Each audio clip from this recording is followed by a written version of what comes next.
So today we're having a look at the mod Glock Plasma Gun Plasma Defender.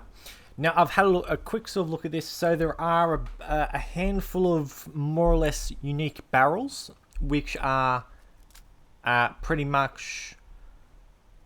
well, there is a two-shot, this does show here, there is a two-shot, but I'm not exactly going to worry about that because obviously it's two-shot. But there is essentially a caster, flamer, and explosive and gamma. So most of the barrels on this will be like default barrel sort of thing. I will quickly show on this gun that I've got right here. So with this, oh, actually, before we get into so yes, to get this, for what I'm understanding with this, it does say standalone versions spawn on Brotherhood Steel and Gunners, and special weapon vendors. Replace a version has all new attachments added, and what they'll drop in the world. So for understanding, there is no unique version, but these will spawn as legendaries theoretically, as these are essentially plasma rifles still, so they should spawn as legendaries. But anyway, yeah. So for modifications, as is for essentially the capacitor sort of thing, it's pretty much all the same. So for the barrels, as is, we've got short barrel, essentially same as the base game one. We've got a splitter version, fires multiple projectiles, automatic barrels, sniper barrels, flamer barrels, improved short barrel, multi-plas barrel, which is that one there is the multi-shot one, says fires 2 projectiles, bit of damage. Improved splitter, improved automatic barrel, improved sniper, beam barrel, accelerated automatic barrel. So that's essentially the best. I've got essentially about 4-5 different ones essentially for what they're best at, so to speak. And then we've got this jerry-rigged gamma barrel. I like this.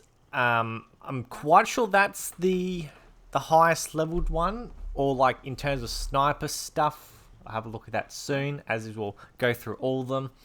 Then we've got the P94 conversioned caster barrel. So that's obviously like the plasma caster sort of thing. I'm not 100% sure if that does work off heavy weapon stuff or not. As is, I mean, it's on a rifle, so I don't think it would. And then we've got the launcher barrel. The best, but also it does lower all the stats. So take it or leave it in terms of what you want to modify that as. So with the standard plasma rifle, or essentially we'll have it as a sniper rifle. So with all the best modifications as is and no perks, we're coming out with 60 energy, well actually no, 60 energy and 60 normal damage, or ballistic damage I suppose it would be counted as. With a fire rate of 33, a range of 233, accuracy of 184, and a weight of 8.1. Then moving up onto the slightly better version is the essentially the plasma caster version of it. So only real difference I will say that is there is a slight increase with the actual energy damage, so that buffs it up by 6. So not a massive difference. It does increase the range, so obviously that is essentially the same, but as that it is about...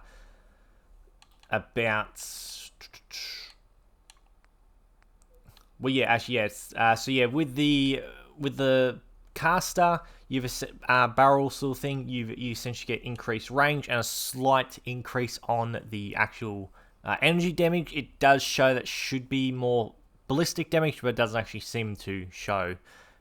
Comparing them in the Pip-Boy menu does actually show that it's meant to have a plus on both of those, but doesn't exactly seem to do anymore. Then we've got the irradiated one. So again, same sort of thing with the radiated overcharge sort of one. Well, actually, yeah, the irradiated version of it, which is the jerry-rigged gamma barrel. That also requires nuclear physicist, I think it's called. Yes, nuclear physicist. Only one perk. Now, it does buff the damage for Well, actually, yes. So as is with that version of it, it goes back down to the 60 for ballistic and energy. Now, without the perk, you're essentially getting technically 50 radiation, but you need the perk, obviously, to do that, so you're actually doing 75 radiation damage.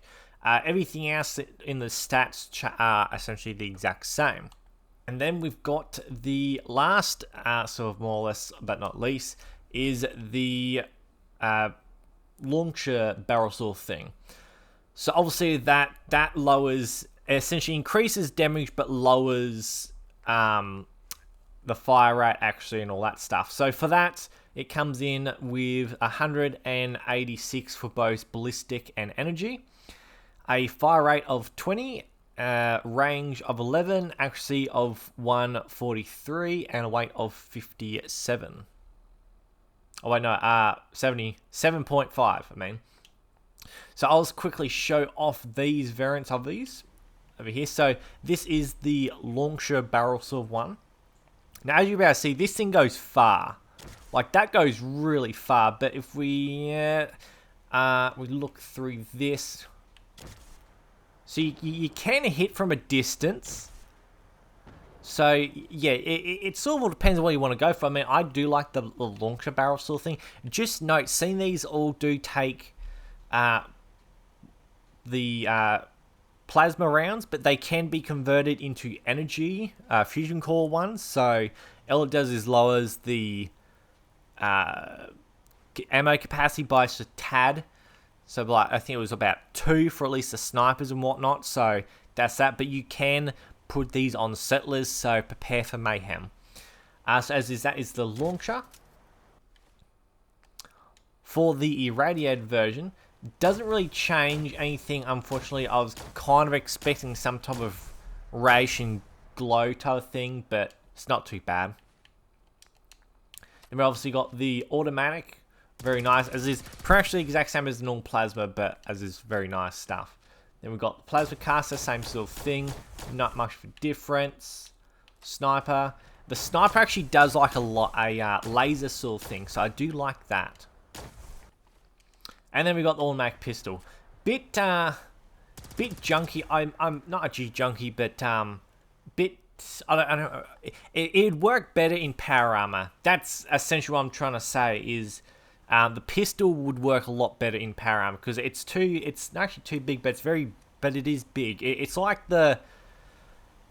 It kind of looks like those guns that the Space Marines use in Warhammer sort of thing. What they use in their armor sort of thing. Like it's a really big sort of gun to use outside power armor. Actually, I will just quickly show. Actually, we'll have a look what this looks like in power armor. My power armor, unfortunately, is not over there. I did leave it over here because of my last mod review. So we'll just very quickly jump in this.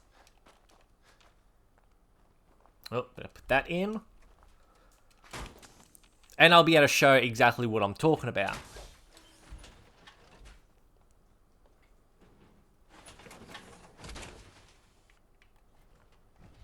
So if we jump up here, so as you can still see like that actually does make sort of a bit more sense in terms of, because it kind of looks better like that sort of thing, because at least like that, it's a very big gun, so a big pistol for to essentially have outside power armor. And then actually, let's have a look at the sniper. So again, sniper, the snipers are kind of, because it actually looks too small in power armor, the sniper. So yeah, I think they all pretty much look too small. Yeah, being rifles, unfortunately. But yeah, the pistol is definitely something, being a pistol, are usually meant to be small sort of thing, not really big and bulky. Like, I mean, in power armor, it does look very nice. So what we are still in power armor, as is, we'll just have a very quick look at the scopes. So this is the recon version. So as you can still see here with the recon, it's obviously, it's a bit shaky and whatnot, but then you do have a see-through option. Same scope, but see-through. You've got very little sort of sway sort of thing there. So if you're going to go for scopes, I'd have to say go for the see-through scope. Because yes, that does got a settler. We got 2 settlers. We've got settlers in the floor.